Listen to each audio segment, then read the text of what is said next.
बड़े भाग्य से नर्तन पाया, श्री जिनवर जी की राह मिली।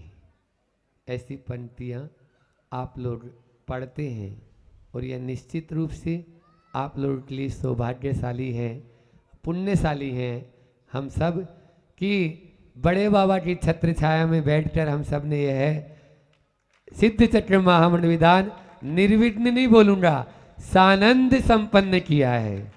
ठीक है ना। आज यह विधान का अंतिम दिन।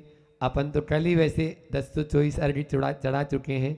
संस्कृत विधान शायद मुझे लगता है एक दो लोगों को छोड़कर सबने प्रथम बार ही किया है ना। पहली बार ही संस्कृत का यह विधान, और पहली बार में ये एक विधान नहीं है, कितने विधान हो गए पता है? 9 बार मंत्र बोले हैं और 9 शाश्वत अंक होता है। इस प्रकार से ये 9 गुना हमें है उस शाश्वत अंक पद को देने वाला यह विधान है संस्कृत का। और संस्कृत भाषा बहुत ही देव भाषा कहलाती है।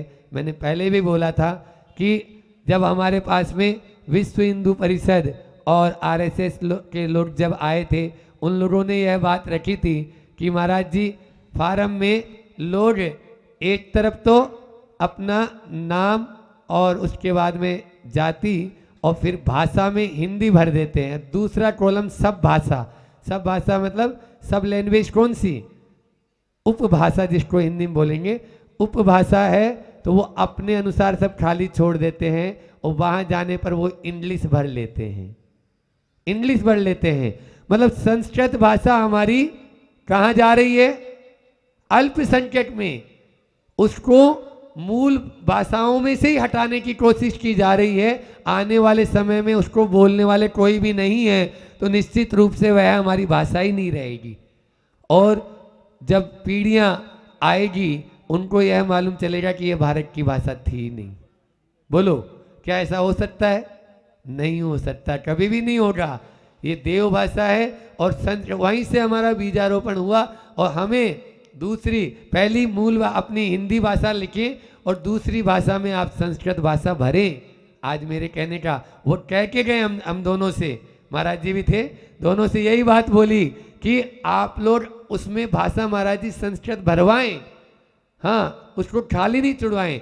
आप भले ही हिंदी भाषी हैं, लेकिन दूसरी भाषा क्या है? जो जननी है सब भाषाओं की। इसको विज्ञान भी मानता है, कंप्यूटर वाले भी मानते हैं कि ये सब भाषाओं की जननी है। उस भाषा में अपन ने यह विधान यहाँ पर संपन्न किया है। और उसमें इतना लालित्य है, इतना यानी उसमें रोचकता है कि हर शब्द एक दिल को छूने वाला है और पूरे वातावरण को पवित्र बनाने वाला है। इस प्रकार से अपन ने यह विधान किया।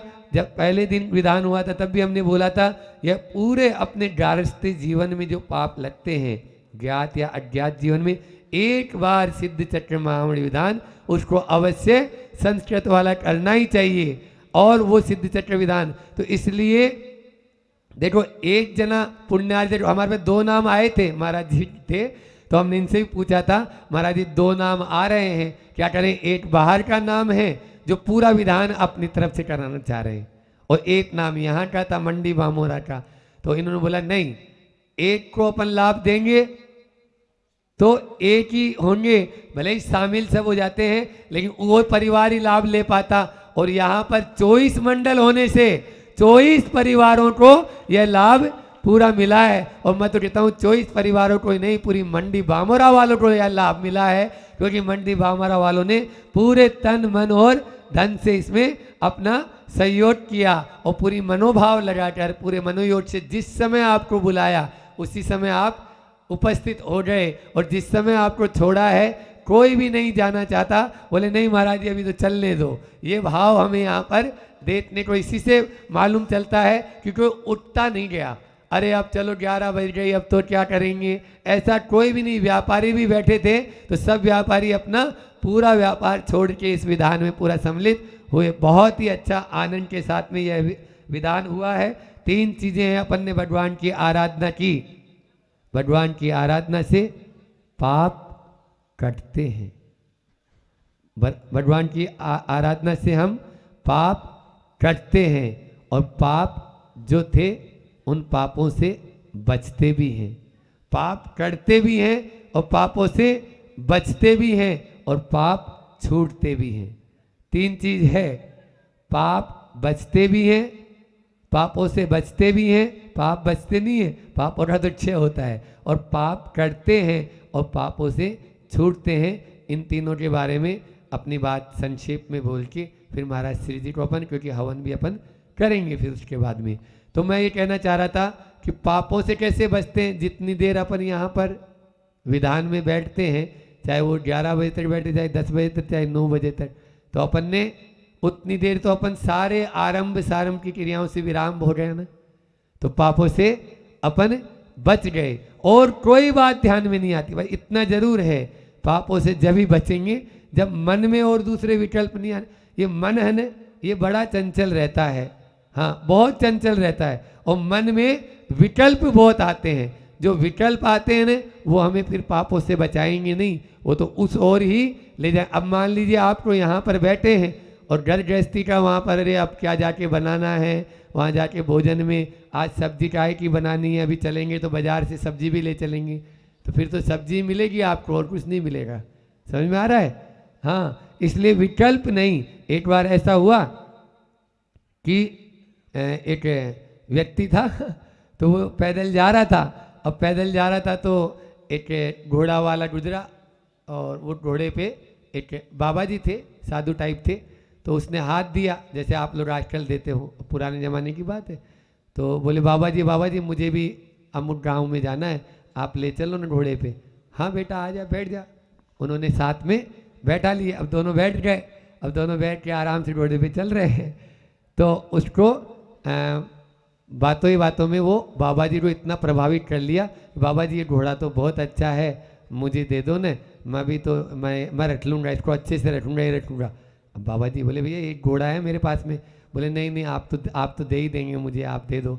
तो ठीक है मैं दे दूँगा, एक शर्त पे, तुम भगवान का नाम लेगा और तुम्हारा गांव जब तक आएगा तब तक राम राम राम राम राम राम राम राम राम राम जपेगा, तुम्हें घोड़ा दे दूंगा। बोले ये तो बहुत सस्ता है और बढ़िया है, अपना 3 किलोमीटर पे तो अपना है ही कुरवाई से यहाँ, मतलब बरेठा, तो बरेठा से यहाँ बामोरा। अब बस गांव आते ही तो अपन को मिल ही जाए घोड़ा।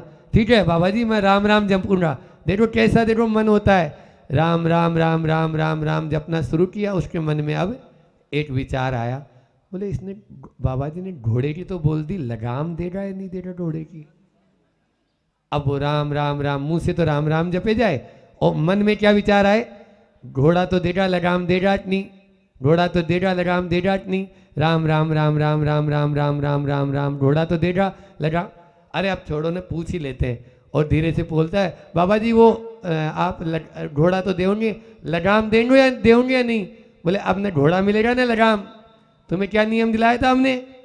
बोले राम राम राम राम जपेगा तब तुम्हें मिलेगा, अब कुछ नहीं मिलने वाला है। ऐसा अपने लोगों के साथ में तो नहीं हुआ है ना।